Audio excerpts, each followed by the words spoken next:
Welcome to the Real Python Podcast. This is episode 20. Have you wanted to generate advanced reports as PDFs using Python? Maybe you want to have documents generated with tables, images, or fillable forms. This week on the show, we have Mike Driscoll to talk about his book, ReportLab, PDF Processing with Python. Mike's an author of multiple books about Python and has recently rewritten his Python 101 book. He's also a member of the Real Python team and has written several articles for the site. Along with our discussion about ReportLab and PDFs, Mike talks about being a self-published author, and we also talk about his favorite Python GUI framework. So let's get started.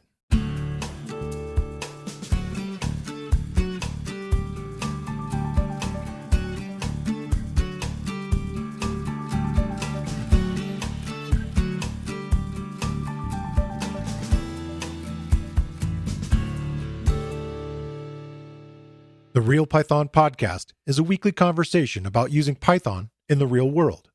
My name is Christopher Bailey, your host.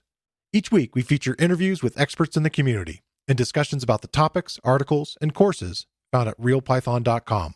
After the podcast, join us and learn real-world Python skills with a community of experts at realpython.com. Hey, Mike, welcome to the podcast. Hey, thanks for having me.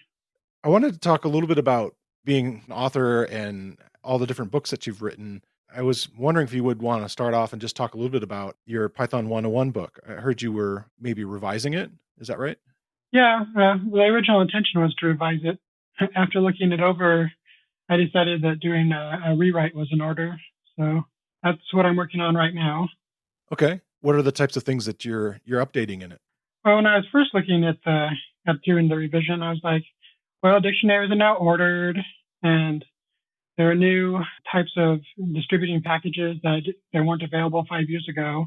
You know, the market has changed enough in the Python packages world that it's not just PyInstaller and Py2xe. There's also Nutka and a couple of other, and Briefcase, I think. Yeah. Has come a long way. And I'm like, I don't have any of that coverage in the original Python 101.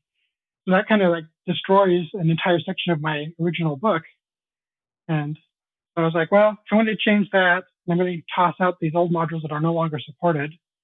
And in the original book, I was talking about config object, which maybe you haven't heard of, but it's a neat replacement for config parser. But Michael 4 doesn't really support config object anymore, as far as I can tell.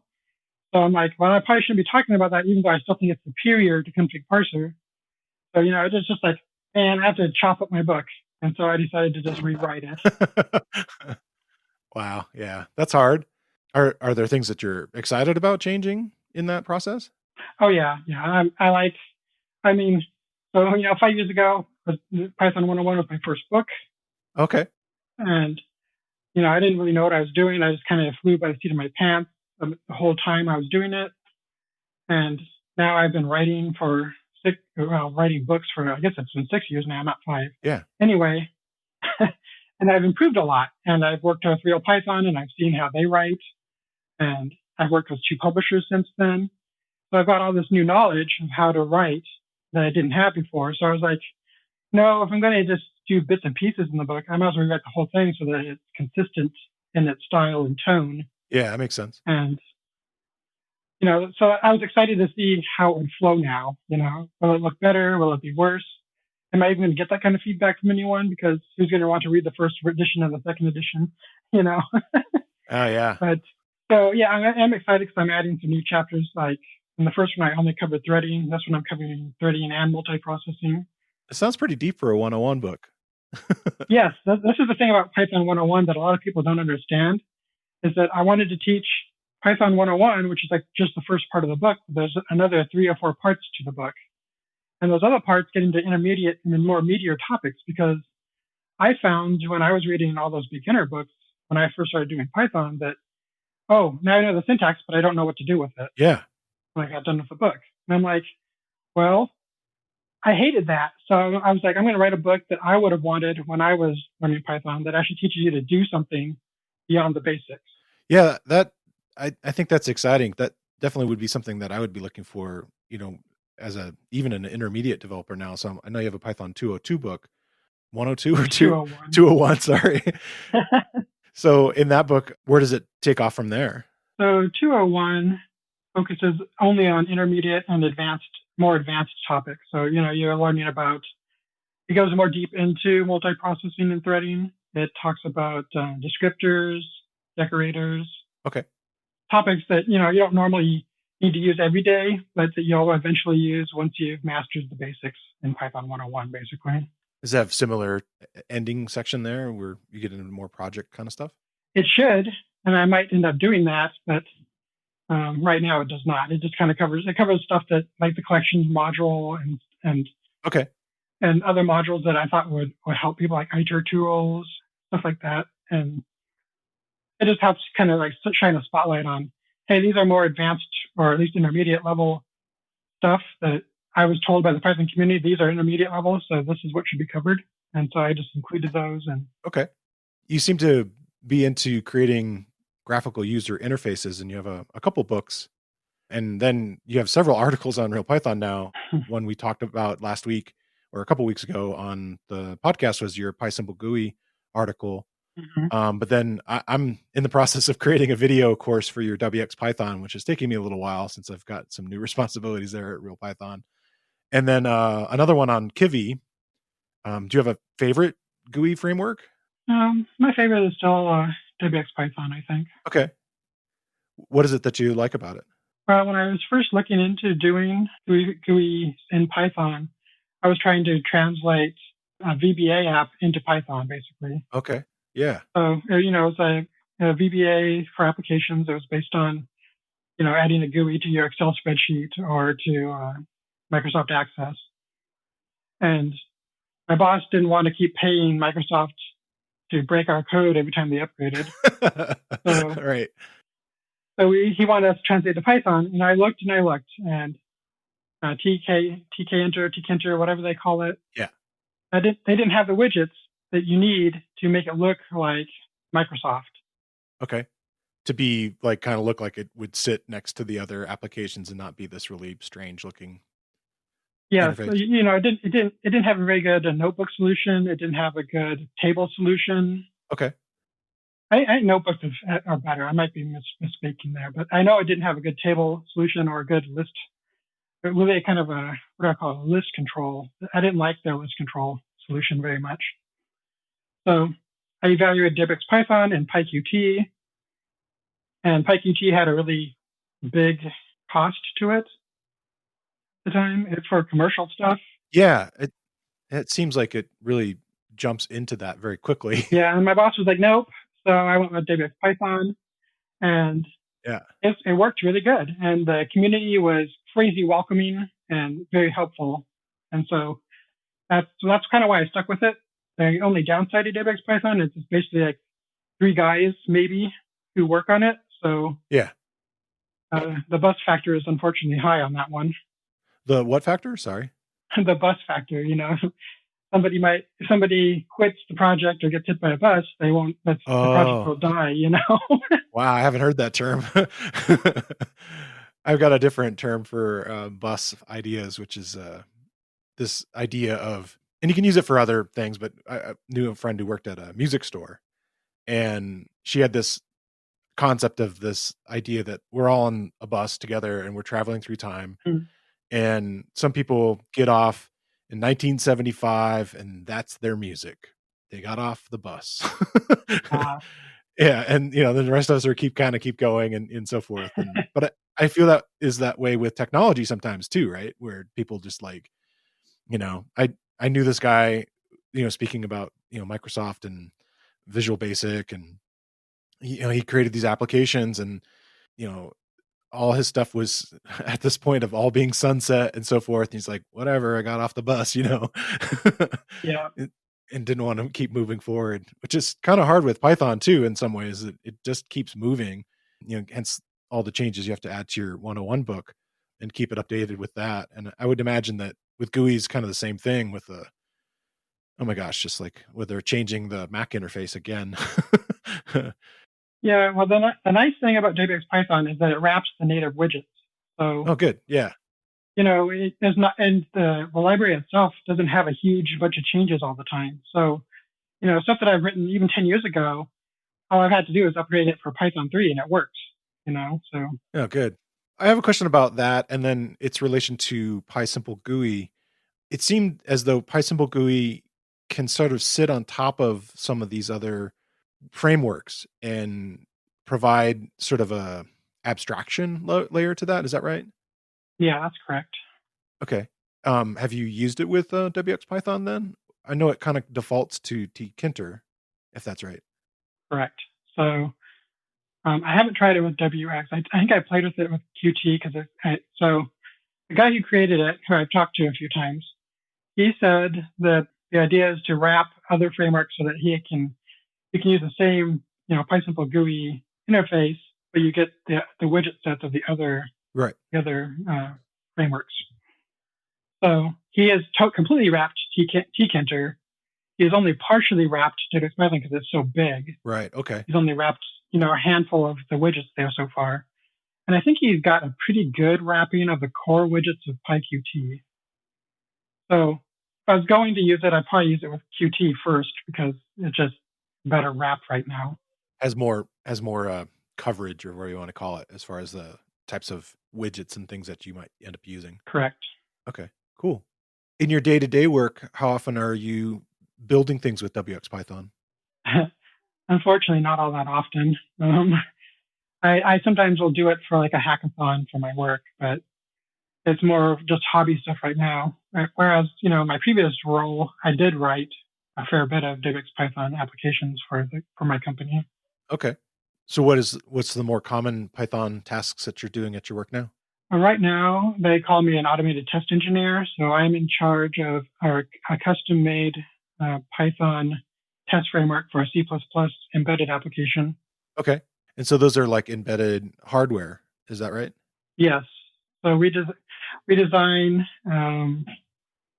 basically a tractor control system that maps, as you seed, plant, spray, and all that good stuff. It shows it on the screen. And so I write test software to test all the different configurations and all the buttons and widgets that are on screen. Okay, cool. I guess you're in the right place living in Iowa then. Yes. For some of this, yeah. I have extended family. My wife's family's from Iowa, also from a little town called Cherokee. I don't know if you're familiar with that. I've heard of that. Yeah, it's very small.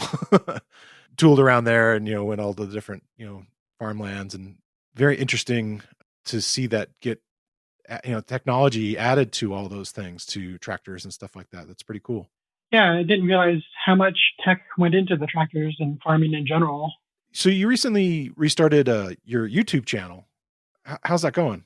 Part of me is like, I'm really excited about it, and the other part of me is like, wow, this is kind of a slow burn, is what I want to say. Yeah. Are there things that you find challenging in trying to make video content? Well, it took me a long time to find the right mic setup. Okay. So that it would actually record correctly. And I finally figured out that I needed an arm for my desk so that I could position like a boom kind of thing. Yeah, so I could position my mic where I needed it. Because before, I just couldn't seem to find the right distance from my face to get it to record correctly. And once that was solved, it's been a lot easier. Oh yeah. Yeah, it's weird to like a mic stand sitting on, or a little, tiny one sitting on your desk, and then it picks up all the sound of you typing and clicking, or it's like in the way of the screen. Yes, that was my. I still think it picked up too much in my typing, so I try to use Jupyter Notebook when I can to do the presentation of the code, because then it's just me hitting the space bar basically. Yeah, I think that's an interesting presentation technique. I definitely see that being used in a lot of the conferences. Again, probably partly because of the amount of time that you're going to have to show these concepts, but you can still sort of have it run the code to see it sort of, translate into something. Yeah, it works for the Python 101 stuff that I've been doing lately, and it works really good for the Jupyter Notebook presentations I've been doing. Yeah. But, if I want to, I've done a couple of WX tutorials, and you can't use it with that, obviously. So those are more, working in an editor and then showing the output type thing. Yeah, definitely. You're going to have to change it up for that. So one of the things I wanted to have you talk about was your book about ReportLab. When did you put that one out? I believe that came out in the summer of 2018. Okay. Who did you see as the audience for that book? Well, so I watch the statistics for my blog, and I see that an article I wrote, I think almost 10 years ago about it's a ReportLab tutorial, kind of a step-by-step one. And it has been like my top article for years. Oh, wow. And I was like, dude, I think it's still in my top 5, even now. And other ReportLab-ish or just PDF-related articles have been for long periods of time in my top 10. I think I have two or three right now that are still PDF-related that are in my top 10. And I was like, there's obviously a market for learning about how to use PDFs with Python. Yeah, definitely. And ReportLab has been the most comprehensive way to create PDFs that I've ever seen in Python. I wanted to focus on ReportLab because there is no other book. I don't even think it's hardly mentioned in any other books on that topic. And then the other libraries, PyPDF2 and PDFRW, also aren't covered very well in books. So to me, I was like, I'm just going to try it. We'll see if the Kickstarter works. And if it does, then I will continue writing. If it doesn't, then I'm not sure what I'll do, but I might continue writing. But in the end, there was enough interest that I went ahead and wrote it out. In general, you've used Kickstarter a couple times now. Is that right? Yeah, I use it for my self-published books to mostly check and see, kind of get a reading of the audience. Is there enough interest that this is worth pursuing? Is it kind of a tepid interest? Sometimes I already have in my mind, I'm like, well, if it fails, I'm going to write it anyway because I'm interested in writing it. But sure. So do you set the goal maybe a touch lower in that case to make sure that it creates, or do you have a strategy? Well, my strategy is to make enough that I can pay what I've already spent. So like getting the artwork done is not cheap. And okay. So I make sure that I cover my artwork and I make sure that I cover any ISBN type, charges that I know I'm going to have to do if the book gets completed. Okay. And I want to cover all the perks that I offer. So like t-shirts or stickers or stuff like that. So I just kind of guesstimate what that's going to be. And that's good. So far, I haven't lost anything, even the Kickstarter stuff. So, yeah, I find your artwork super interesting, and I was wondering, I haven't really looked at a lot of the physical books as far as like who does the art for you. Do you just end up commissioning somebody? Yes, I end up commissioning someone. So, like the first book, my brother knew somebody who liked to do art, so I contacted him and had him do the first, Python 101 cover. And I really liked how that turned out. But since then, I don't know, he doesn't seem to take my art project seriously enough. So I have dropped him and started using other artists that I've found. But I see this change in the style with, say, ReportLab and then your WXPython book. So that's a different artist then? Yeah. Yeah. So the Python 201 and the latest GUI applications with WXPython book, those are both done by the same artist. And she's a nice lady from, I believe, the Ukraine or in that area. And her artwork is amazing. I really like what she does. And yeah, a lot of detail. Yeah. And the ReportLab one, I don't remember where she's from, but that was another nice lady who I think is international, and her work was spectacular too. I really liked how she would light the scenes in her artwork. And so I was excited to work with her to get a neat cover done. Yeah, that's cool. I didn't think about that whole process involved in that, but that makes sense. And then you got to get a contract or license with them and so forth. So you've been putting them out with LeanPub, is that right?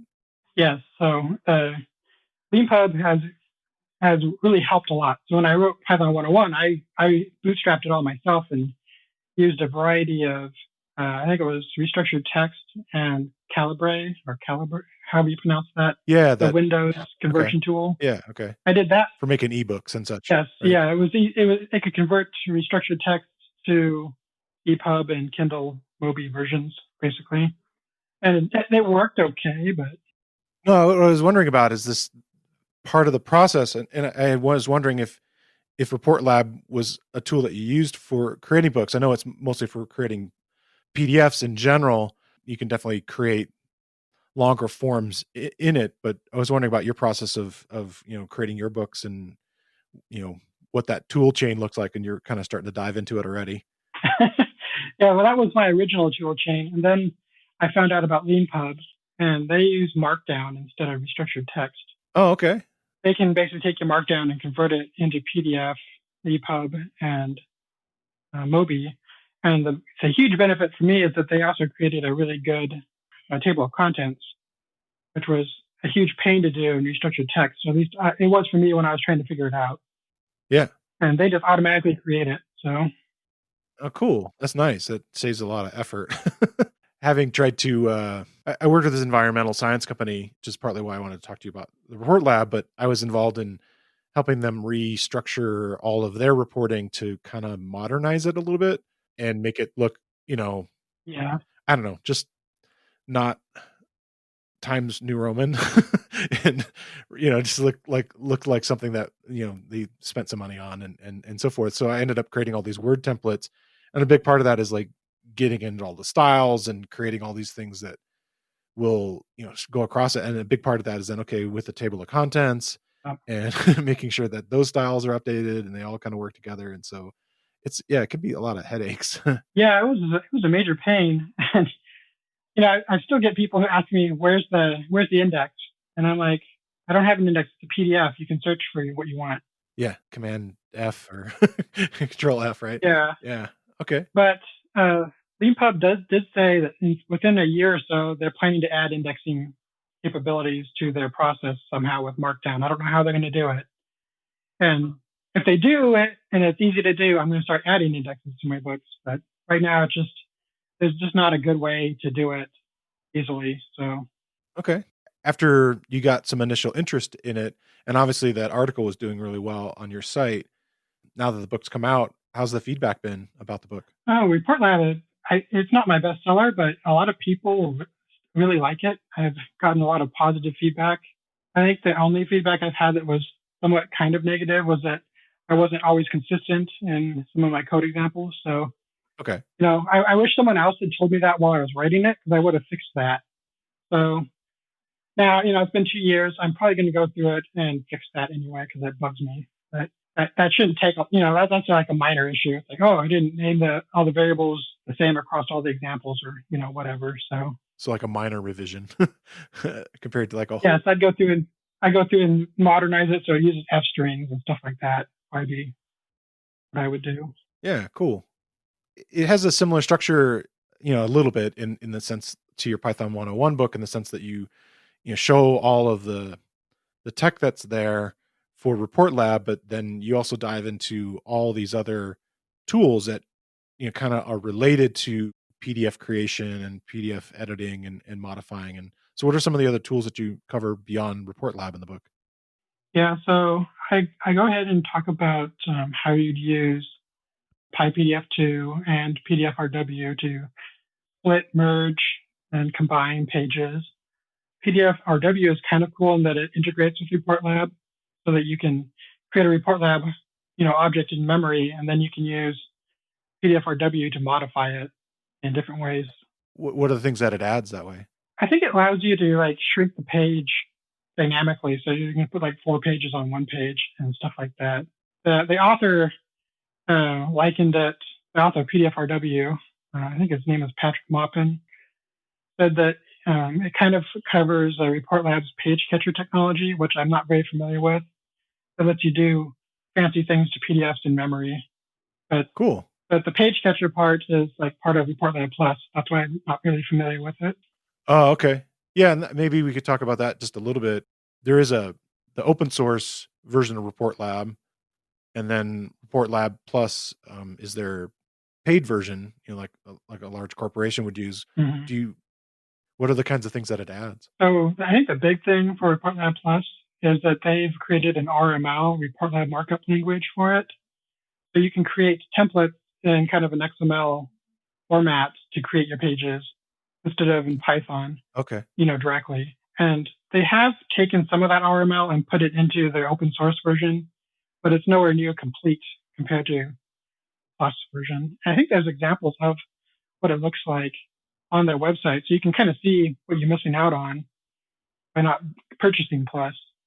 But I think what that does is it lets people who aren't, Python programmers create PDF documents easily. That makes sense. Kind of allowing again, talking about abstraction, this layer of Hmm. of just like working with a markup language as opposed to having to actually build like the actual objects and that sort of stuff inside of Python. Yeah. Yeah. Okay. So ReportLab uses this concept of, they call it platypus. Hmm. Can you talk about that for a second? Yeah. So PyLab has two concepts really. It's got the canvas, which is your low-level interface with the PDF, and you kind of like draw on it, kind of like you would in Notepad, so to speak.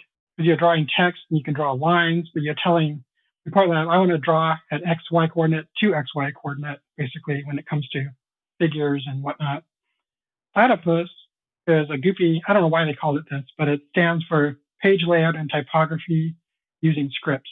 Okay. And what it does is it is an abstraction layer on top of their canvas code, and it lets you say, I want to create a paragraph and style it this way. So I want to be, I want to style it as a heading, just a regular paragraph. I want to style it as italic or bold. And if I create these paragraphs, they're of a flowable type, so to speak. So anything in Platypus, let me back up. So anything in Platypus is a flowable, which means that it can flow across multiple pages. So they have the paragraph data type, the table data type, the image data type.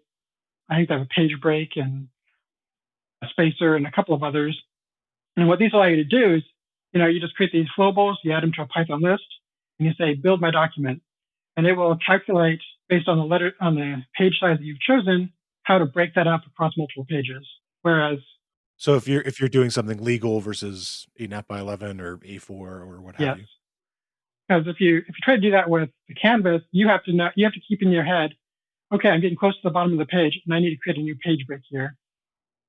So, if you're like loading up a database of 10,000 lines that you want to put in a table with a canvas, you're gonna be hard pressed to say, I know this is where I want to break my table. Yeah. Because some tables have a whole bunch of content in one row versus another row. So trying to figure out how to do that intelligently is a pain in the butt, but Platypus takes care of that for you and will break the table or the huge amount of text you've just copied in up for you and break it the way it should be broken. Nice.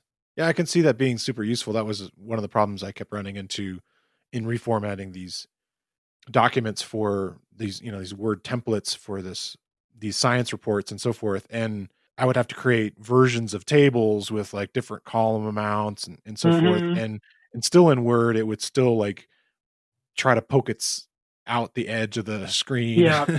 It's so annoying. So that sounds like you sort of can set sort of flowing rules. I'm not sure if I completely understand the flowable concept and what the constraints are. You can set margins for the document itself. So, you have let's say a letter size page. You can say the margin is 36 points.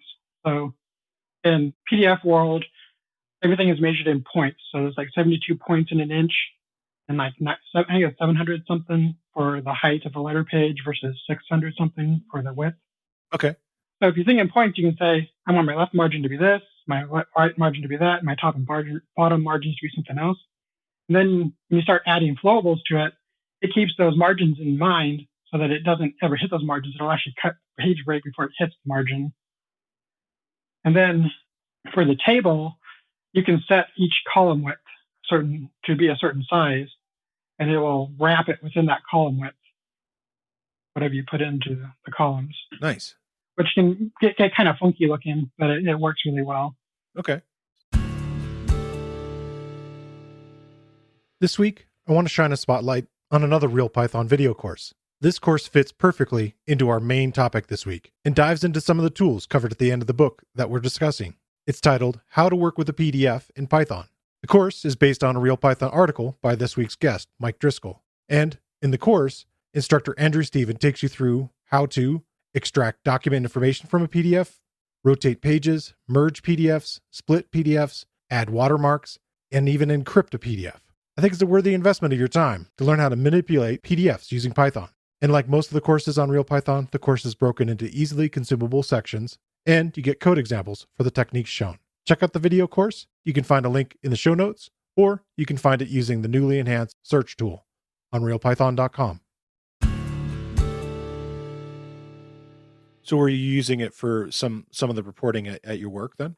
At my old job, the last two jobs, yes. My current job, no. But yeah, I used to do a job for a company that did explanations of benefits for different for doctors and whatnot. And Okay. everybody has their own template for how they want their logo to be, and where the to and from addresses go, and what all that good stuff that goes on a page. Right. Some of them are really complex when you're what columns go where, and it has to be within an inch or whatever. ReportLab makes that really easy, a lot easier than the way they were doing it originally. And I discovered that you can make ReportLab basically recreate any document that I found. And I did probably 10 different clients while I was working there, and they were all wildly different in their specifications.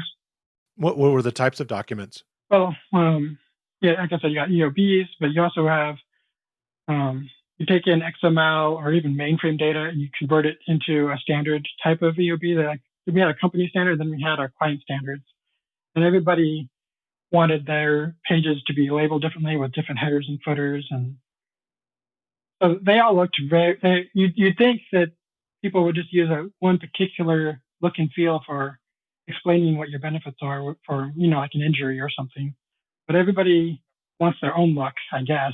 Okay. And so some would use a table, and some would use like boxes on the page, and so just wildly different. So they would share with you like previous versions of documents, or like sketch up something to say this is kind of what we want generally it to look like. They would give you what they currently have, because they'd hire a company to take over this part of their business, and they're like, this is what it looks like now.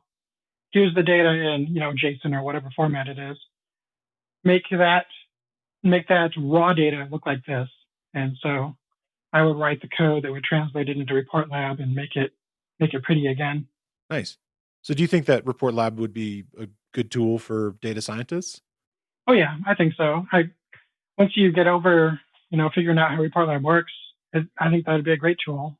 Cool. Yeah, I think about some of the tools that I've seen to create PDFs in the past, either walking through Word, like I've mentioned, all those kinds of things. And in the end, it's going to be shared as a PDF, because that seems to be pretty much the standard out there as far as, sharing across the web, and the ability to compress it, and the security kind of stuff that it can do. It's just really became a standard. But probably my least favorite tool to work with from Adobe is Acrobat.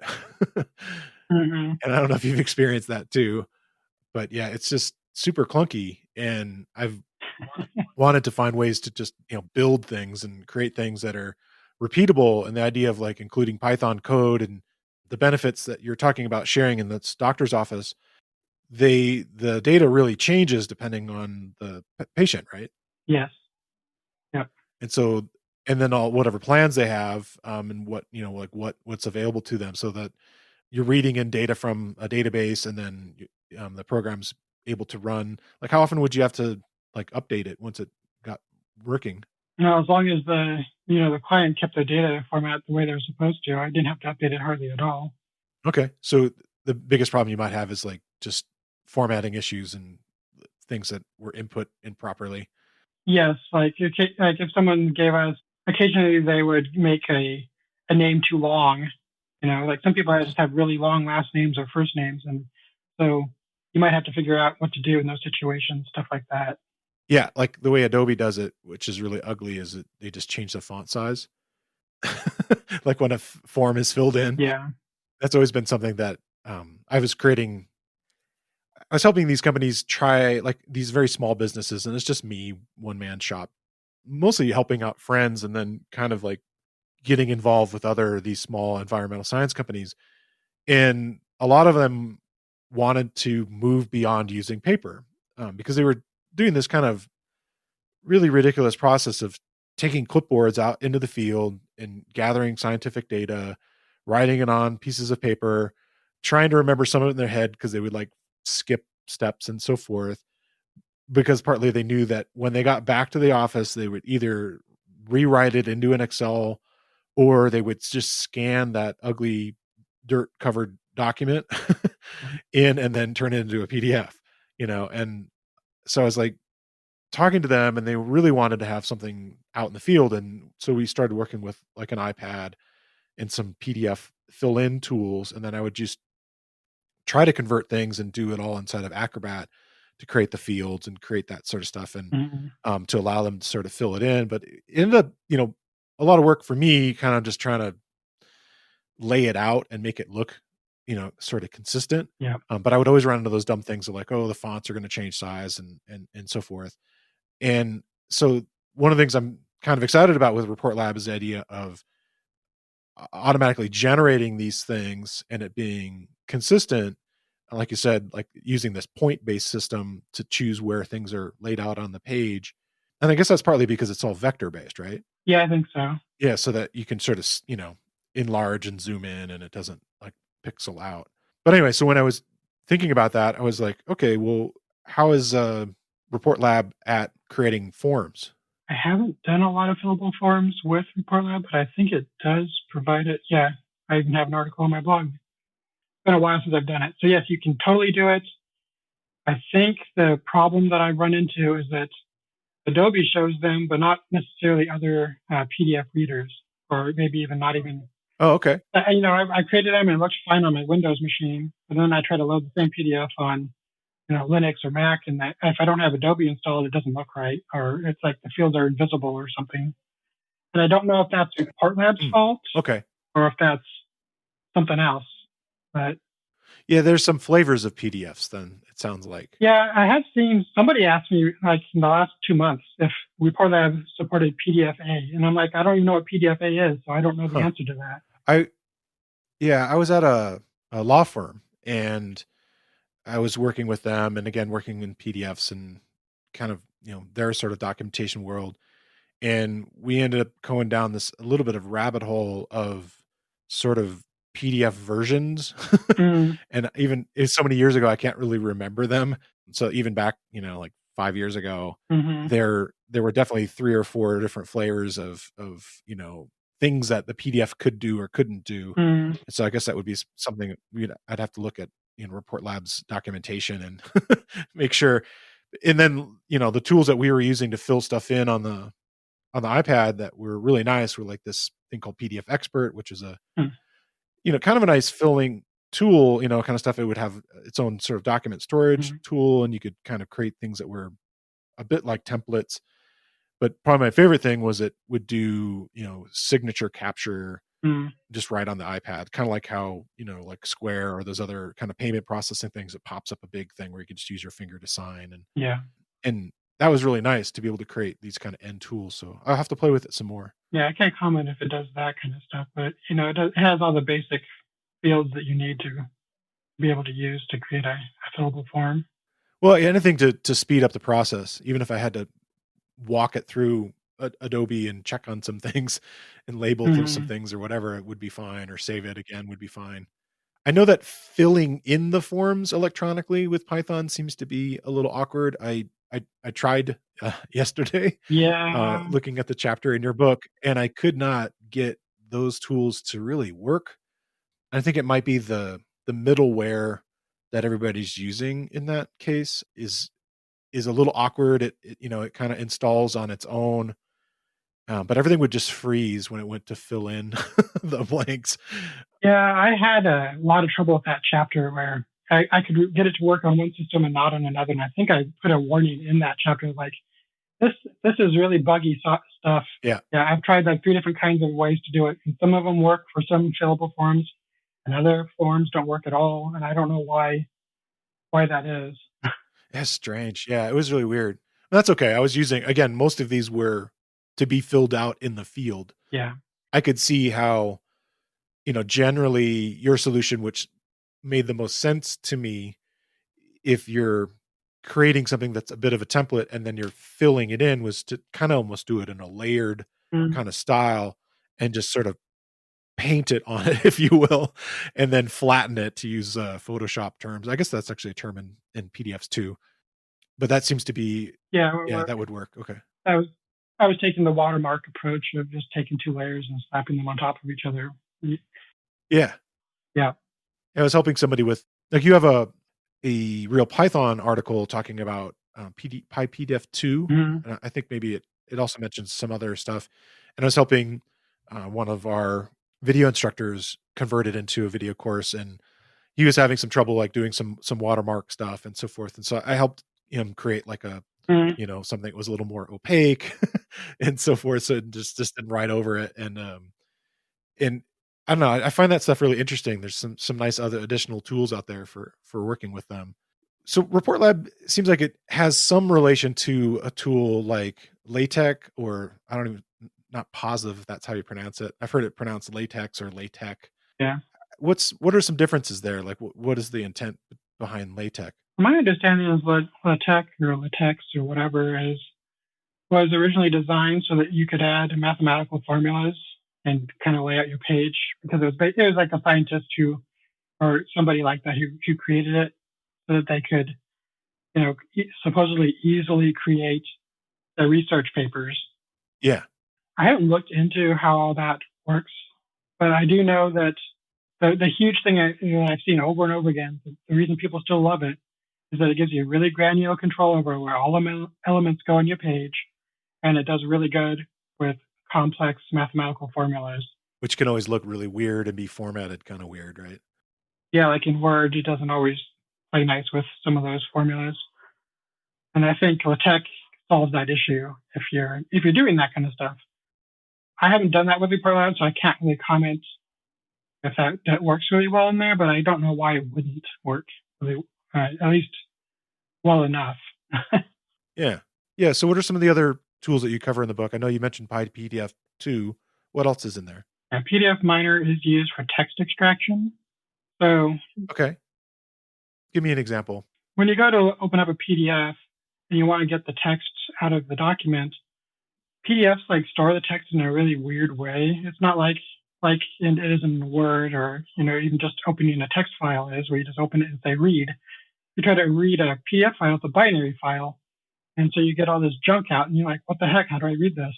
PDFMiner is specifically used to like search for the text, and it'll tell you at what pixel position, or maybe it's point position, it found that line of text.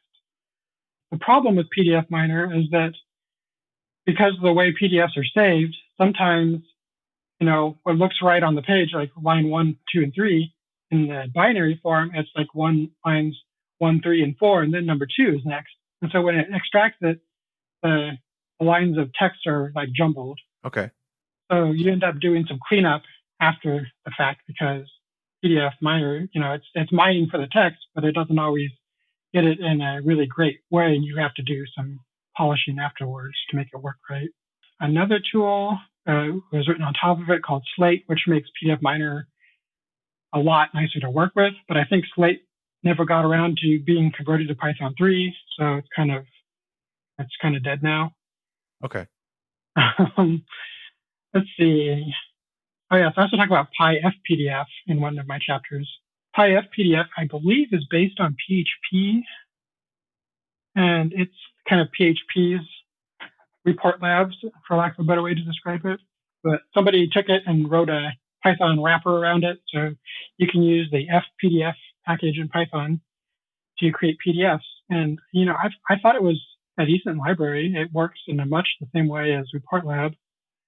I don't think its tables were as nice to work with. Okay. Doesn't have the flowable stuff quite as much. It does have flowables, but your ability to tweak them the way you want is nowhere near as rich. And, you know, ReportLab supports barcodes and all kinds of other like odd off-ball cases that FPDF just doesn't, or at least the wrapper that they created does not cover. So it's just not as full featured. It's not bad at all, but it's just not nowhere near as full featured as ReportLab is. That makes sense. Is that something where, similar to where we were talking about the GUIs of like a technology kind of being built on top of a technology, you hope that the development of what's happening back in PHP for the original version of the software is continuing on, so that the Python version continues to be supported and updated? Yeah, you hope that they'll add new features, and then you have to hope that the people behind PyFPDF will add those features. Because just because they wrapped part of it doesn't mean that they wrapped the whole thing. Right.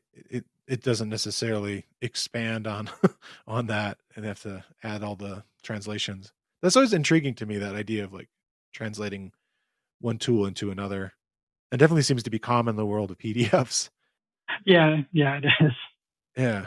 A couple of the other tools that, like the fillable form stuff that we were talking about briefly, a lot of those were kind of this idea of working with cross-platform tools, which might be partly why they broke. Might be even that 32-bit, 64-bit stuff that's happened with the Mac. I don't know, but yeah, there's a new PDF library. I'm trying to remember what it's called. It's for extracting tables from PDFs. Oh, okay.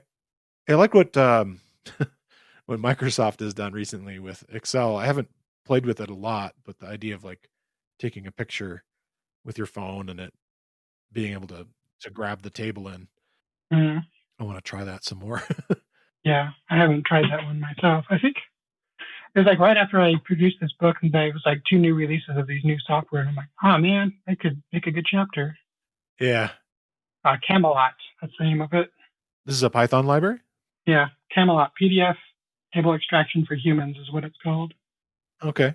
And I hadn't played with this one, but beyond, like, I tried to use it on one of mine, and it didn't work for my particular PDF. So again, you run into these weird issues where someone has created a PDF, and you're like, I can extract that, and then you find out that they saved images to the PDF. So you're not actually trying to extract a table. You're trying to extract a table from an image. Oh, like it's been saved as a JPEG or something. Yeah, it's a JPEG that's embedded in the, or a lot of people will scan their documents to PDF, so then you basically do an OCR at that point. Right. What's coming out of the binary is just an image. Just an image that you're still going to have to OCR it. Yes. Yeah. Okay. Wow. Lots of things to consider.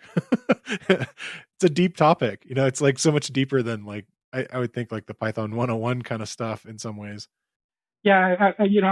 I had to work with so many different PDFs. Now I'm like, okay, why can't I extract this? Oh, it's a PDF with a bunch of embedded images, or it's a PDF that has security applied to it. So now you have to learn how to enter a password or something.